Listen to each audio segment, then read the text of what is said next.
I can't find deals today because interest rates are too high, prices are too high, you just can't get cash flow. So I'm just gonna sit it out and I'm gonna wait until interest rates and prices return to the lows of 2021 and 2022. I hear statements like this all the time, and I don't think people understand the massive opportunity cost that there is in making statements like this and sitting on the sideline when there's incredible deals to be had. Since interest rates went up just a few years ago, I purchased this 2-unit short-term rental property that brings in just under $3,000 a month of net cash flow. I've also bought this 3-unit short-term rental that brings in just over $3,300 a month of net cash flow. This is after all expenses. I bought this extremely affordable house with a separate studio apartment or ADU in the backyard, and it brings in $2,800 a month of net cash flow. And this is our most recent 2-unit short-term rental project that we just finished and listed just a few months ago on Airbnb. It's a large 2-unit that's projected to bring in right around $3,700 a month of net cash flow after all our expenses and all our set-asides for maintenance and everything else. I've also helped hundreds of other people purchase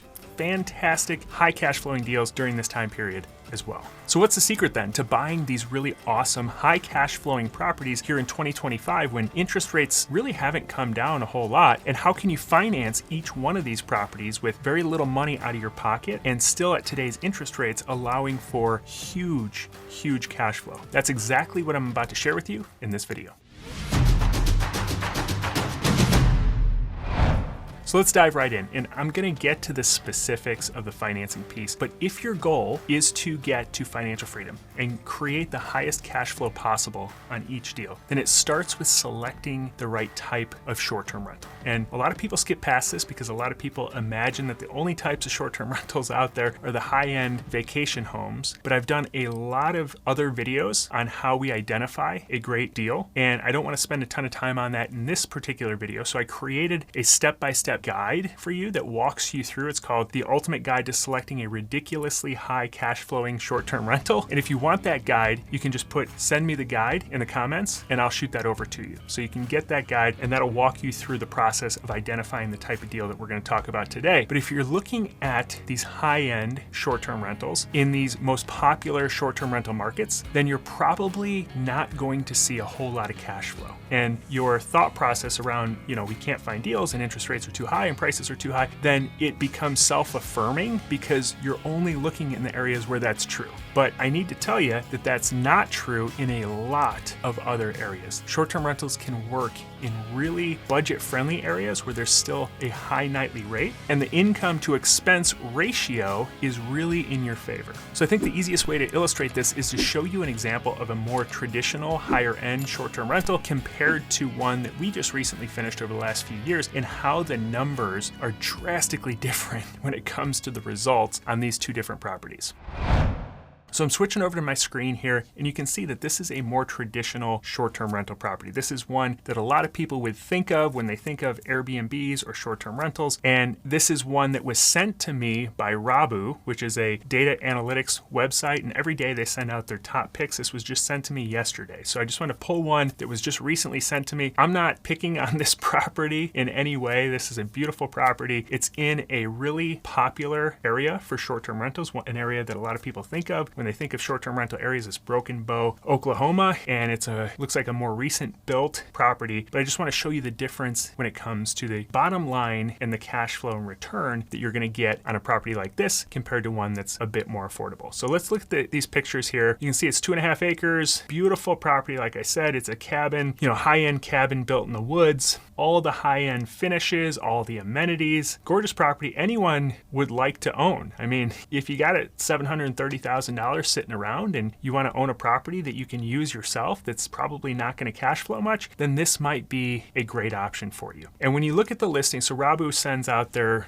projected numbers on the property, and so you gotta kind of take them with a grain of salt because they're selling properties. And so you can look at their annual revenue projection is $87,000, and you can scroll down and see how they come up with that. Their average daily rate's 305. They're saying their occupancy rate is 11%. That's not accurate. Obviously it's going to be higher than that, but you can look at AirDNA and you can see for Broken Bow submarket, it's a 41% occupancy on average, $400 average daily rate. There's 251 active listings there. I'm not sure how they came up with 305 for the daily rate on this one. Supposedly pull some comps, and I think it's an AI generated analysis. But if it is 41% at 305, 41% occupancy at 305 daily rate, then you can multiply that by 365 and see that it's closer to $44,000 of income. Now, I don't think that's going to be accurate. This is a beautiful property. It's going to do better than that, but let's say it does do 87,000. And let's compare that now. We'll put a pin in this one,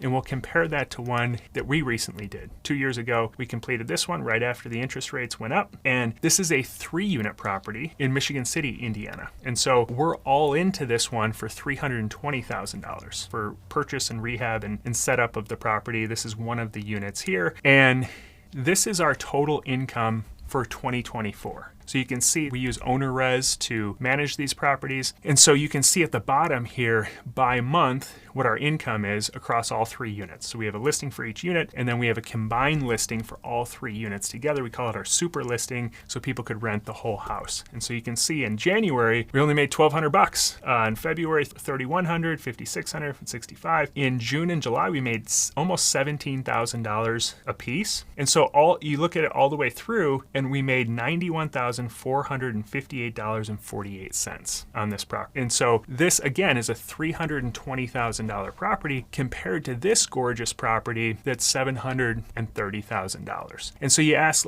well, who's renting these types of properties? And there's lots of people that are traveling using Airbnb for all sorts of reasons that aren't high-end vacations. And so in Michigan City, Indiana here, we're an hour outside of Chicago, close to a large population. There's local attractions here, and then there's a lot of reasons people just travel here to see family, go to funerals, go to weddings, work trips. We'll get several month-long bookings for work trips sometimes. So there's a lot of utilitarian reasons in addition to really affordable vacations that people can take and stay in our property. And because there's 3 units, it adds up to more gross revenue than you would get with this $730,000 property if, in fact, you believe this $87,000 and that is accurate. So I want to show you then the difference that this makes in terms of your bottom line numbers. If you bought a property like this compared to the $320,000 3-unit property in a more affordable area. Let's just go over to a mortgage calculator tool that you can just Google mortgage calculator and this pops up. And so if you're buying this property for $730,000, the first one we looked at, and you're putting 20% down, so most DSCR loans that we're going to talk about here in a minute require a 20% down payment. That's $146,000 out of your pocket. 30-year fixed rate, 7.5% is right around where the rates are right now. And so you're looking at a payment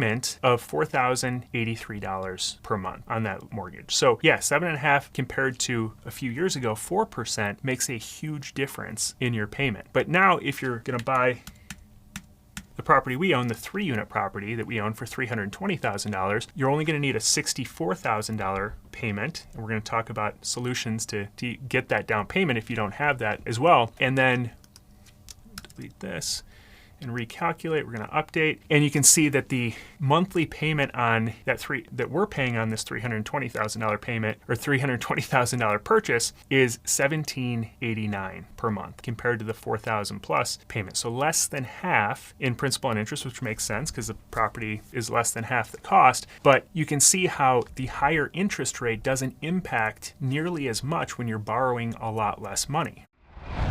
So then if we take this a step further and you compare all the expenses side by side, it's not just the mortgage that's substantially lower, but when you look at for instance, the property tax payment, ours is about half of what this other higher end property is, which is typical when you see, a property that's in a more affordable area. The amenity costs, we don't have a hot tub and pool to maintain. We don't have these higher end amenities because it's a more affordable property and our guests just don't expect those type of amenities. And so that brings our overall expenses down. So not only are we making more in terms of gross revenue, but our mortgage payment is so much lower, our taxes, our amenities, all of these costs add up to a substantial cash flow. So when people hear me say that you can buy these really low cost properties that create this super high cash flow, it's hard to believe until you actually start comparing examples, apples to apples, and you can see the lower cost property, these smaller multi-unit properties just outside of the more mainstream areas can actually lead to substantially higher income that you're actually putting in your pocket, not this gross comparing gross numbers to gross numbers. So now we've established the type of property that I'd highly recommend focusing on that will cash flow really well, even in this interest rate environment. And if you want the guide that I created that will walk you through step by step how to narrow down to the perfect market and the perfect type of property, then you can comment in the comments below, send me the guide, and I'll shoot that over to you. But now what I really want to talk about is a huge question or hurdle that a lot of people have when they're first starting out with short-term rentals, and that's how do I get the property financed? What strategy should I use? What's the best strategy for financing a really great short-term rental to where I don't have to put down my whole life savings on a down payment, and yet it's still going to cash flow really, really well. So obviously everybody's in a very different place financially, and there's a lot of different strategies that you can use depending on your financial situation and whether you have a W-2 job or not. But in this video, what I want to talk you through is,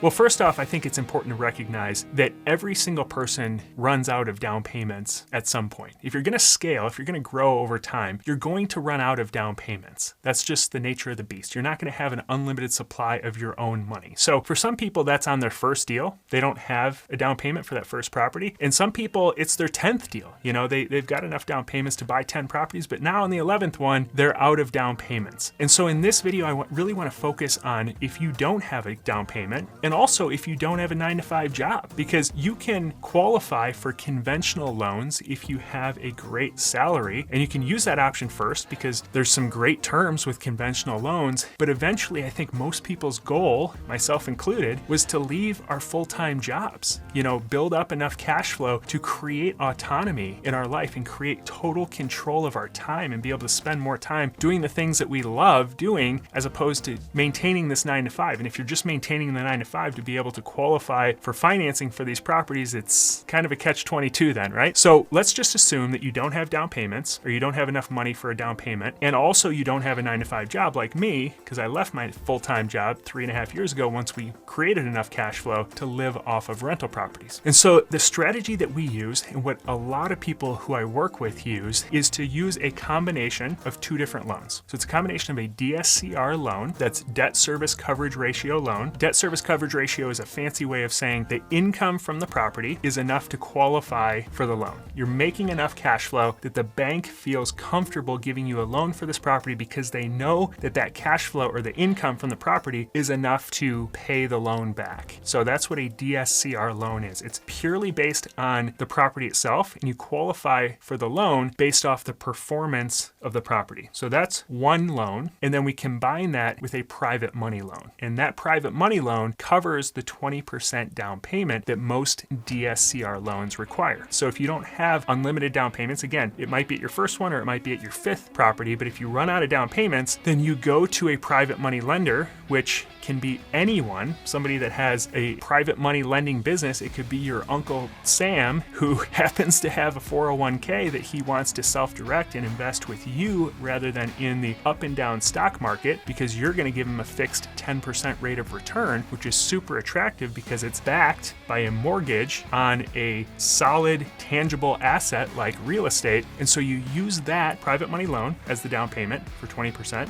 and then you use the DSCR for the other 80%. So you're coming out of pocket $0 to purchase this property, this short-term rental. And that's the strategy we typically use for every single one of our properties. And that's one that most of the members of my first vacation rental investment blueprint program that I work with regularly, that's what they're using as well. Because again, as they scale, they're going to run out of their own down payments.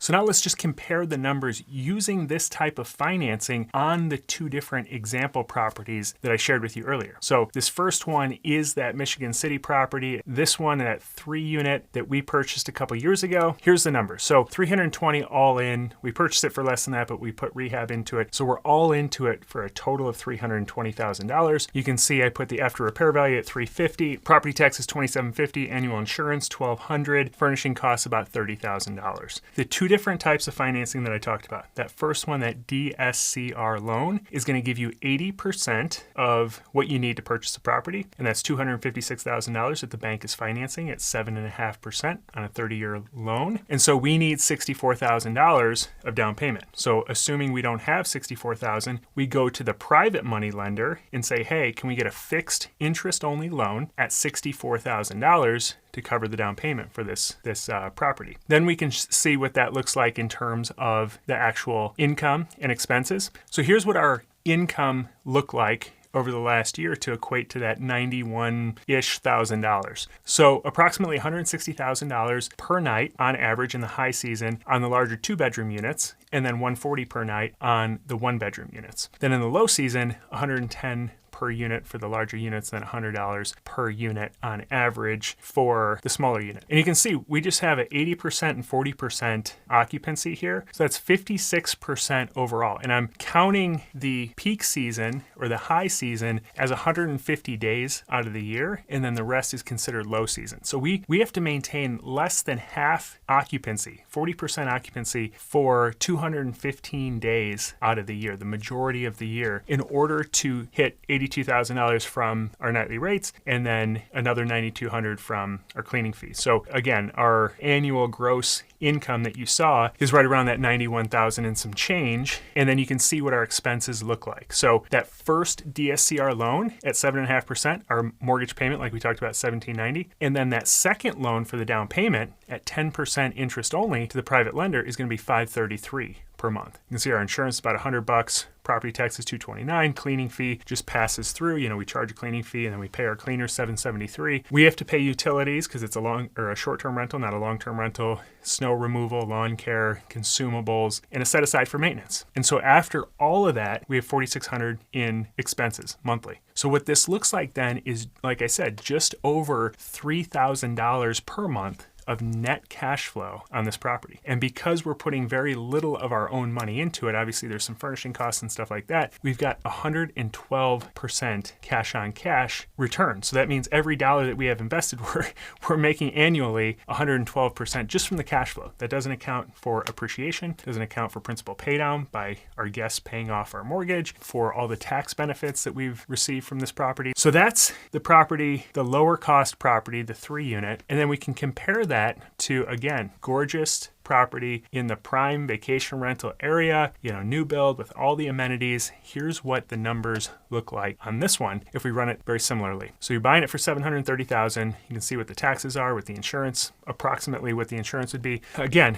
loan to value of 80%. So we're putting down $146,000. So we have to borrow that because, again, assuming you don't have the down payment, going to go borrow that at 10% so that you're not out of pocket any money to purchase this property. Then there's only 1 unit to rent out, much higher nightly rate, but there's still just 1 unit. So they're at $450.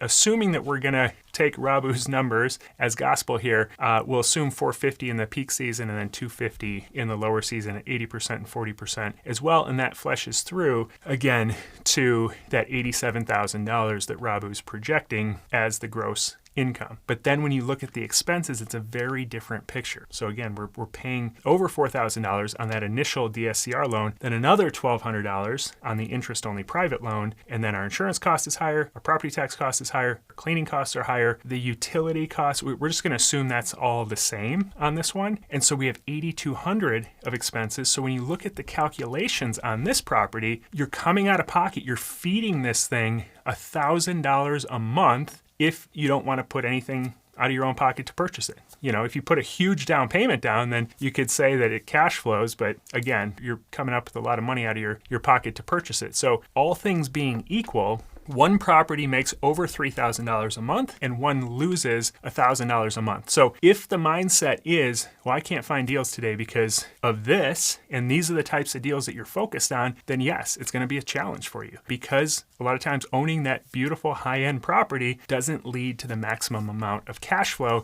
and getting to a place of financial freedom.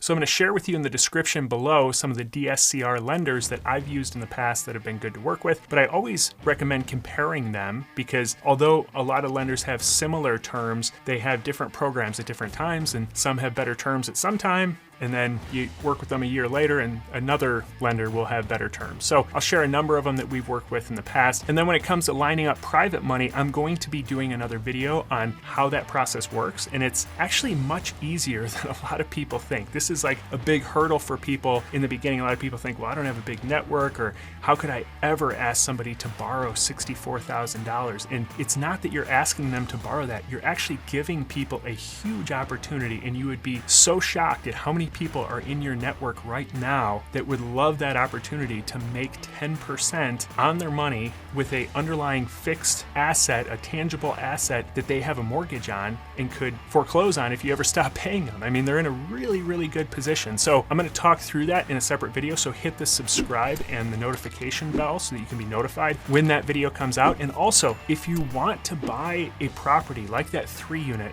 that we own that I just showed you, or similar to a lot of properties that a lot of people in my first vacation rental investment blueprint are buying, I work with people personally every single day to help them line up properties like that people are coming back to me saying, this literally changed my life because I was able to create so much cash flow that it changed my situation. And now I'm able to make decisions differently because of the amount of cash flow coming in from my properties as opposed to relying on that 9 to 5. So if that sounds like it interests you, I walk you through this whole step-by-step process to get to a deal like that. You can set up a call with me if you're interested in that program. Just go to the link that just popped up. It's livingoffrentals.com/call, and that will take you to a quick questionnaire. Fill out the questions, and then it'll take you right to my calendar. You can book a call with me, and we can talk through whether that program's a good fit for your goals. It's not like a high-pressure sales call or anything. I just will have a conversation with you around whether it's a fit, and if it's not, that's great. If it is, it tends to be a really good fit for those that it's a fit for. So if that interests you, again, go to that link and we can talk. So thanks for taking time out of your day to join me for this video. God bless, and I'll see you in the next video.